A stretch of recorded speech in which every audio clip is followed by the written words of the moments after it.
This episode is brought to you by SmartVestor. Connect with an investing pro near you at RamseySolutions.com/SmartVestor. Andrea's in Phoenix up next. What's going on, Andrea?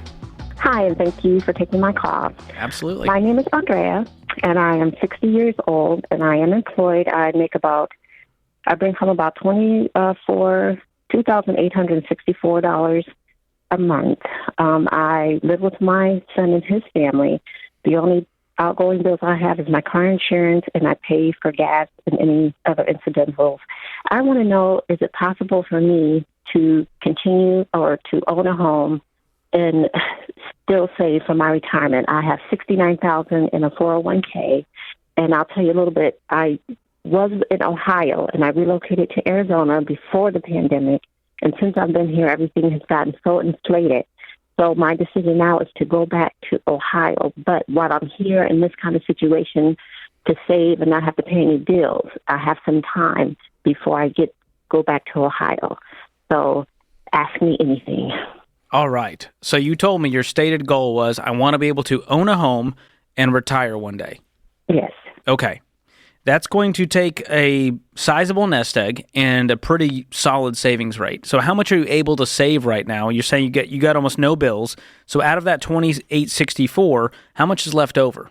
It'll be $2,154, like $2,154 with minus the car insurance and the gas. But I plan on getting a job where I work at to work from home, which that will save on the gas. And I do have like $45,000 saved up. Okay, that's in a savings account? Mm-hmm. And no debt whatsoever? Well, no. Not if I have debt, I just pay it off every month if I use a credit card.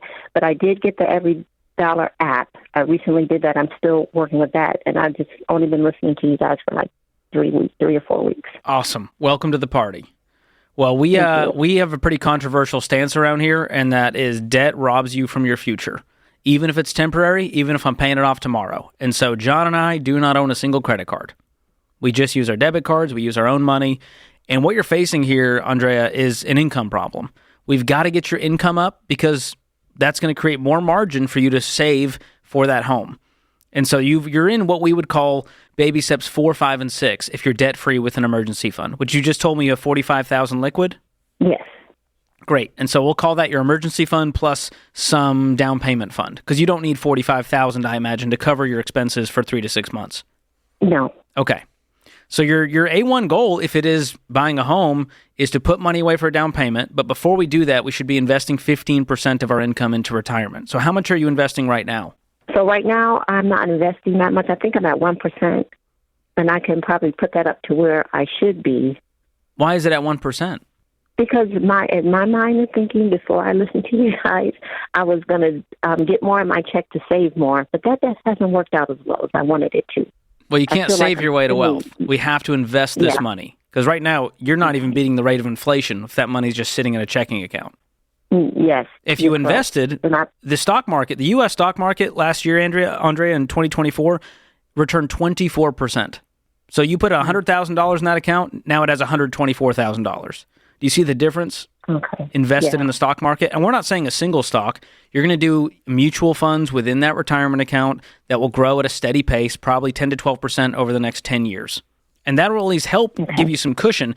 I don't know that we're going to have a dream retirement at this stage of the game. We might have to do what John Deloney says and choose our reality and grieve what could have been and create a new picture of what's next. Why don't you want to live with your son?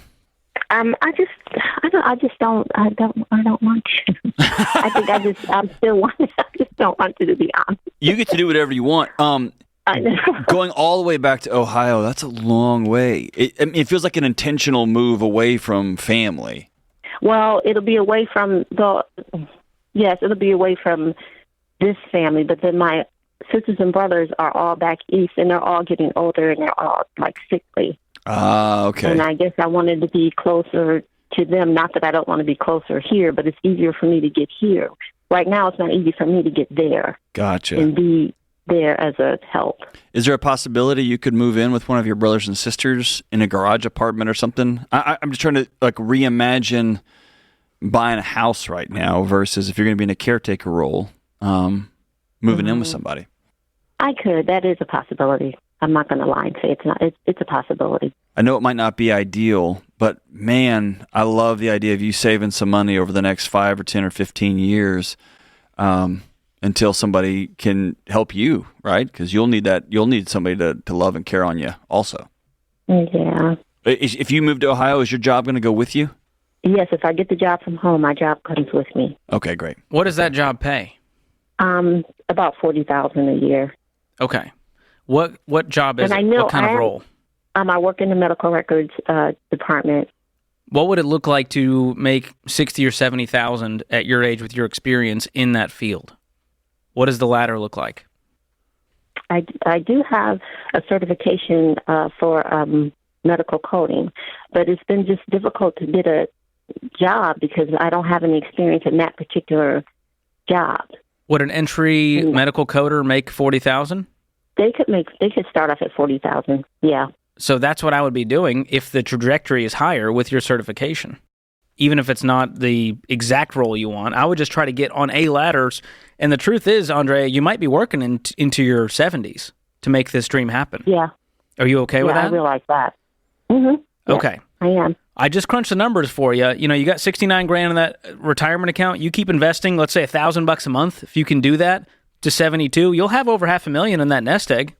And on the way, get yourself, a reasonable mortgage, and that way you're not stuck paying whatever market rent is for the next 12 years. Or, you take the last 2 bedrooms in one of your brothers or sisters' house when you're caretaking and you're helping out, and maybe you let that dream go of, I have to buy my own 3 or 4 bedroom house, but we have a great place to live, and you get to care and serve like you like to.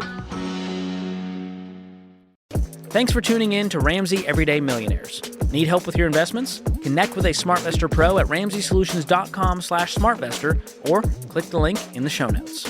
Ramsey Solutions is a paid non-client promoter of participating pros. Learn more at RamseySolutions.com/SmartVestor.